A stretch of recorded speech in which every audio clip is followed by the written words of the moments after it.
Ahorita voy a grabar, chicos. El que se salga a partir de aquí ya cuenta como falta. Así que mucha seriedad, ¿sí? Vamos a ver un videíto. Primero vamos a ver este video. Cómo fue la primera. Esta fue la primera presentación en el Teatro Café Lumière en Francia.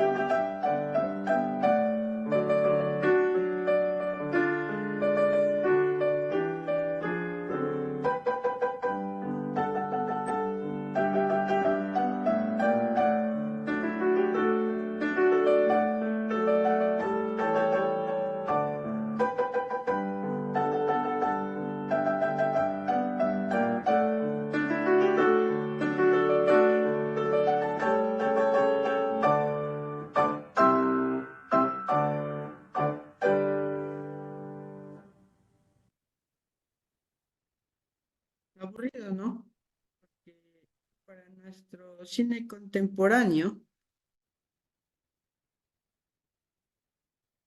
esto sería muy básico, ¿no? A ver, chicos, ¿a quién le gusta manejar cámaras de aquí? Alce la mano y conteste. O alguien que alguna vez ha manejado la cámara del celular o una cámara de video, ¿no? Bueno, esta clase está patentada en el libro como clase de guión cinematográfico, pero no me sirve de nada. A ver, querida Abby, Ya, yo sí he utilizado cámaras fotográficas y ya, también he utilizado lo que es la cámara de celular y sí es como chévere porque es como que puedes captar todo alrededor y es chévere. ya. Sí, hablamos de aspectos técnicos, sí. Básicamente siempre se habla, chicos, en lo que es cine de planos y ángulos, ¿no es cierto? No sé si alguna vez han escuchado hablar de esto, en lo que es la composición de la imagen, de lo que tiene que ver cómo es un plano, cuántos tipos de planos existen, ángulos que existen en la cámara, movimientos de cámara, no sé si alguna vez han escuchado hablar sobre esto. Claro que para hablar de cine hay que hablar del guión, es cierto, pero no me sirve de nada hablar del guión si no sabemos cómo funciona la imagen, ¿no es cierto? ¿Por qué es importante hablar de la estructura de la imagen? ¿Por qué? Porque en el guión hay un guión que se llama un guión literario y el guión técnico. El guión técnico se compone del storytelling, que es una especie de dibujos. ¿Se acuerdan cuando vimos el tema de los dibujos, de los cuadros del cómic? Que iba una imagen encuadrada con su respectivo diálogo. Lo mismo pasa en el cine. Por ejemplo, en un guión el actor debe tener su diálogo y la posición que debe tener para que la cámara enfoque lo que va a mostrar. Chicos, ahorita que estamos en este tipo de virtualidad, ¿qué plano creen que estemos utilizando? El de tecnológico, ¿no? El de cámara. Plano de cámara, ya. Cuando ustedes ven las noticias, ustedes ven como estamos ahorita, ¿no es cierto? Eso se llama un primer plano. ¿Por qué? Porque te ilumina desde la cabeza hasta el torso, ¿no es cierto? Pero si me ilumina todo el cuerpo, ¿cómo sería? ¿Un Segundo plano qué? plano. Plano entero. Segundo. Plano general, ¿no es cierto? Plano general. ¿El segundo plano cuál sería? El primero sería el plano general, el primer plano, primerísimo primer plano, plano detalle. Esos son los planos que existen.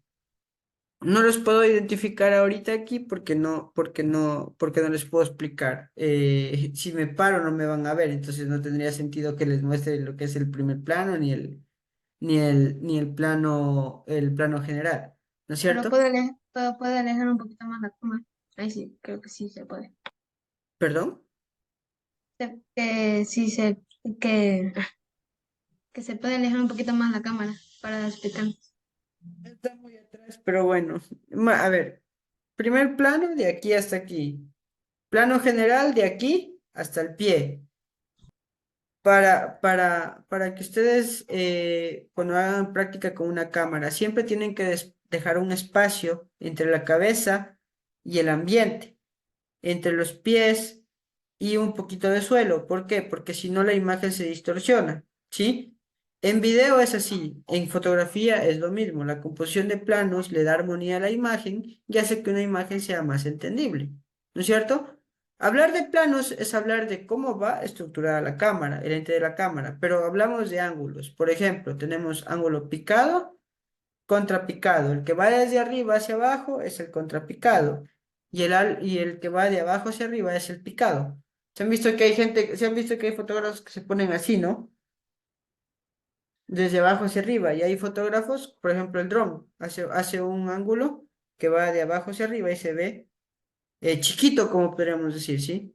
Por eso son ángulos, para que la cámara pueda enfocar y también tenga un sentido de armonía con el plano. En composición de la imagen, bueno, eso tengo que explicarles, ojalá tengamos clases presenciales, se usa mucho en el cine porque ustedes se dan cuenta cuando el director de una película les quiere mostrar la sonrisa o básicamente les quiere mostrar lo más importante del actor, es la sonrisa, y siempre la sonrisa es abierta y con los dientes blancos, ¿no es cierto? Y solo les muestran ¿qué? La cara. O, por ejemplo, cuando alguien tiene una intención de maldad, ¿qué les muestra? Esta parte del rostro. Eso es un plano ¿qué? Detalle. ¿No es cierto? Y eso se escribe en un guión. ¿Sí? El director y el guionista se ponen de acuerdo para que el aspecto literario y el aspecto técnico queden impresos y por lo tanto el actor y el elenco de la producción puedan tener en cuenta cuando se vaya a filmar. De hecho, hay escenas de películas que se graban en 2, 3, incluso hasta semanas, porque tiene que concordar la intención del actor, el diálogo y el aspecto técnico. Chicos, como les comentaba yo en clases, hacer una película no es nada sencillo. El actor tiene que ser un actor profesional y el productor y el crew, en el caso del equipo de producción de la película, también tiene que ser profesional, porque si no tienes los equipos perdón, tienes los equipos, pero no tienes un personal capacitado, la película es un desastre. Y ustedes han visto que muchas películas en el campo de Hollywood son un desastre porque no tienen ni ton ni son. Pero generalmente, como es la industria más fuerte a nivel mundial, Hollywood promociona cualquier tipo de película como que fuera lo mejor del mundo. Pero sí hay que tener un poco de criterio para determinar cómo está compuesta una película, ¿sí? Ahora les presentaré otro videíto. ¿Quieren ver o no quieren ver?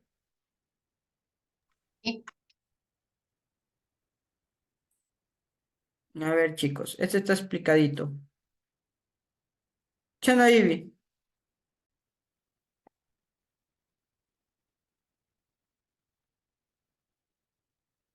Chana Ivy, ¿qué has decidido? No, es Las que mi imágenes hermano son me apenas había una venido. muestra de por qué amamos el cine. Aventura, suspenso, humor, lágrimas, amor, fantasía, terror. Todos los sentimientos y más brotan de la pantalla grande desde hace más de 100 años. Sí, el cine no es un lenguaje tan viejo y a partir de este primer especial de Set Films empezaremos a narrar su historia. Conoceremos su origen, la aparición de los primeros grandes nombres, las A ver, chicos, por favor, ir anotando lo que son los datos más relevantes del video, ¿sí? Para que lo utilicen para hacer un cuadrito. corrientes más importantes hasta llegar al día de hoy. Y hoy vamos a empezar por el principio, cuando el cine ni siquiera tenía color y tampoco tenía sonido. Sí, damas y caballeros, hoy vamos a hablar del cine mudo.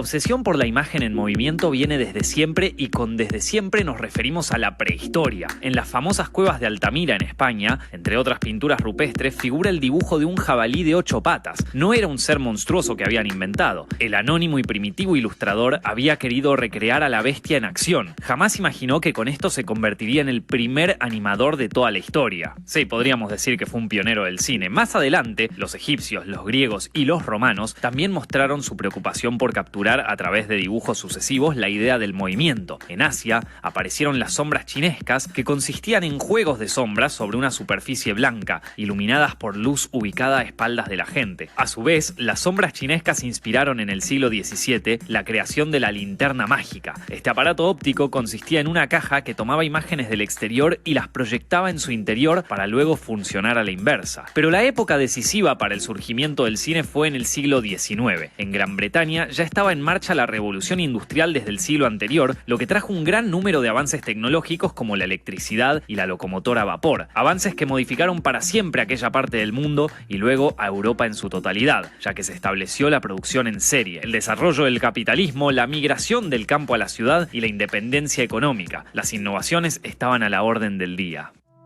Uno de los inventos de aquella época fue la fotografía. En 1816, el científico y terrateniente francés Joseph Nicéphore Niepce crea la cámara oscura, un aparato que no alcanzó a la perfección hasta que Niepce conoció a su compatriota Louis Daguerre, quien perfeccionó el invento gracias a una variación de su autoría. El daguerrotipo, tal como se lo conoció, vio la luz en 1839 y se convirtió en el primer dispositivo fotográfico presentado al público. Otra figura clave para el surgimiento del cine fue Peter Mark Roget, médico inglés que en 1824 presentó la tesis de la persistencia retiniana. Según esta teoría, una imagen se queda en nuestra retina durante una milésima de segundo, por lo que podemos ver la realidad como una secuencia ininterrumpida de imágenes y también calcular detalles como la velocidad. A su vez, el físico belga Joseph Antoine Ferdinand Plateau descubrió que el ojo humano ve unas 10 imágenes por segundo, que el cerebro toma como una sola imagen continua. A partir de este concepto se realizaron varios efectos ópticos como el traumatropo, que consistía en un disco con una imagen distinta en cada lado y que al girarlo parecen formar parte de una única imagen. El ejemplo del pájaro y la jaula ya es un clásico que todo el mundo conoce. Promediando el siglo XIX apareció uno de los primeros nombres fuertes en el nacimiento del cine, Thomas Alva Edison. Para 1891, Edison ya era un reputado inventor gracias al fonógrafo y la lámpara. Con su ayudante William S. Lorry Dixon, creó y patentó el kinetoscopio, un aparato que capturaba imágenes en movimiento y las plasmaba en una cinta Eastman perforada. Edison se había inspirado en el sopraxiscopio, creado en 1879 por Edward Muybridge, quien había recurrido a él para desarrollarlo y sumarle el registro de sonido. Edison se apropió del concepto y junto a Dick...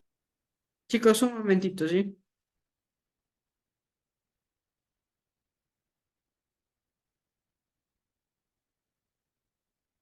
¿Qué tal hasta ahora? ¿Sí les parece interesante el video? Sí, Sí, estoy anotando las ideas más importantes. Sí, profe. Ya, ok, terminamos de ver ya.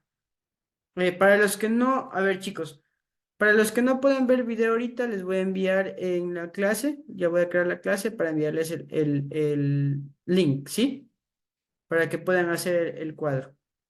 Nixon hizo su propio camino. No logró agregarle la grabación de sonido al kinetoscopio, pero marcó un precedente al crear en 1893 el primer estudio bautizado Black Maria. El 20 de mayo de 1891 se realizó la primera proyección en sus laboratorios y para una convención de la Federación Nacional de Clubs de Mujeres de los Estados Unidos. Pero las funciones de kinetoscopio resultaron limitadas y su alcance siempre fue en ámbitos privados y para un grupo selecto de personalidades. El perfeccionamiento del kinetoscopio y su masividad llegó desde Francia de la mano de los famosos hermanos Louis y Auguste Lumière.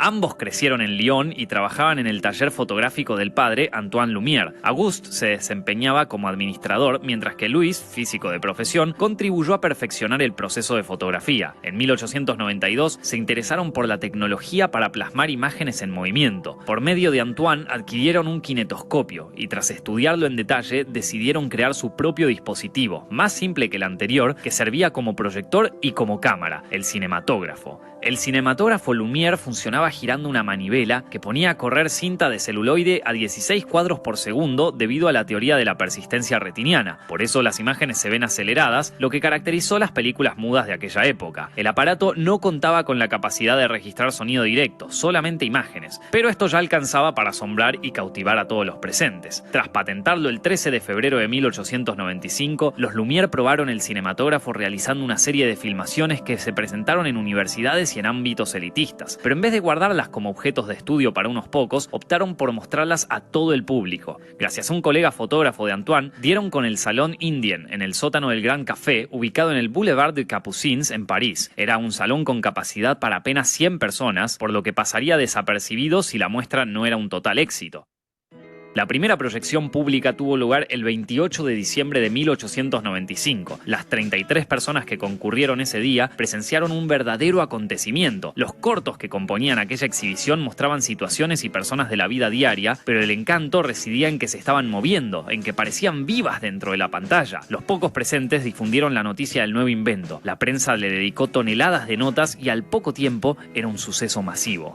Aquel 28 de diciembre fue establecido como el Día del Nacimiento del Cine, una declaración adecuada no solo porque fue la primera vez que se proyectaba públicamente una cinta, sino porque también daba inicio a la experiencia de ver cine, el ritual que congrega un grupo de gente en la misma sala dispuestas a experimentar toda clase de emociones. Aquellas piezas cortas de los Lumière duraban menos de un minuto y consistían en planos únicos bien abiertos, hoy conocidos como planos generales, como si estos fueran vistos desde el ojo del espectador. En rollos de 30 segundos captaban el día a día de la época y aunque sin proponérselos, marcaron antecedentes para una buena cantidad de recursos, ideas y géneros incluso cinematográficos. Al principio, los Lumière registraban mayormente situaciones de su propia vida, pero los cortos que más capturaban la atención eran los que retrataban la misma clase de personas que asistía a las funciones. La salida de los obreros de la fábrica Lumière, por ejemplo, mostraba por primera vez a trabajadores que ya desde esa época comenzarían a tener un rol preponderante en la sociedad. Sin que nadie se diera cuenta, había nacido el género documental.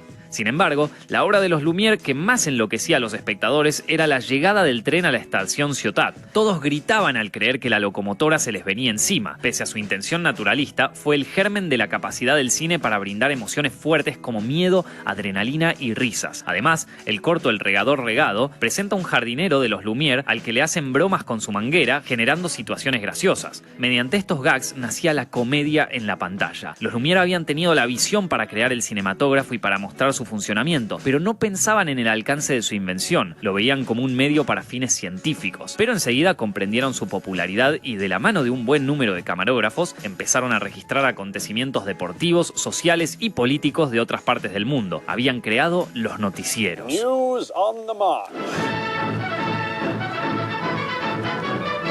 El cinematógrafo había marcado una revolución que se extendió a proyecciones en las principales capitales europeas y pasó a formar parte de los entretenimientos de ferias, pero uno de los pocos afortunados que estuvo en la mítica función del 28 de diciembre fue el responsable de llevar este nuevo invento a otro nivel. Estamos hablando del mítico Georges Méliès. Nacido en 1861, Méliès era el hijo de un acaudalado zapatero, pero desde chico mostró interés por el arte. Comenzó dibujando y también se interesó por el teatro. Un viaje a Inglaterra también lo acercó al ilusionismo. Luego volvió a París para trabajar en la empresa de la familia, aunque su desempeño con las máquinas le serviría para el futuro. Cuando su padre murió, decidió no seguir con la compañía. Vendió su parte y compró el teatro Robert Houdin. Allí montó sus espectáculos que combinaban magia y actuación con escenografías y artilugios fabricados por él mismo. En paralelo, trabajaba como periodista e ilustrador. Podríamos decir que era un hombre bastante inquieto. Tras quedar maravillado con aquellas primeras proyecciones, el denominado mago de Montreux quiso adquirir un cinematógrafo, lo que le fue negado por los Lumière con la explicación de que a la larga dejaría de ser un negocio rentable. De hecho, ambos pronto desaparecieron del ámbito cinematográfico. Pero sin darse por vencido, Méliès consiguió una versión del kinetoscopio por el lado del electricista inglés Robert Paul y comenzó a hacer sus propias filmaciones. Al principio se asemejaban a los registros naturalistas de sus colegas franceses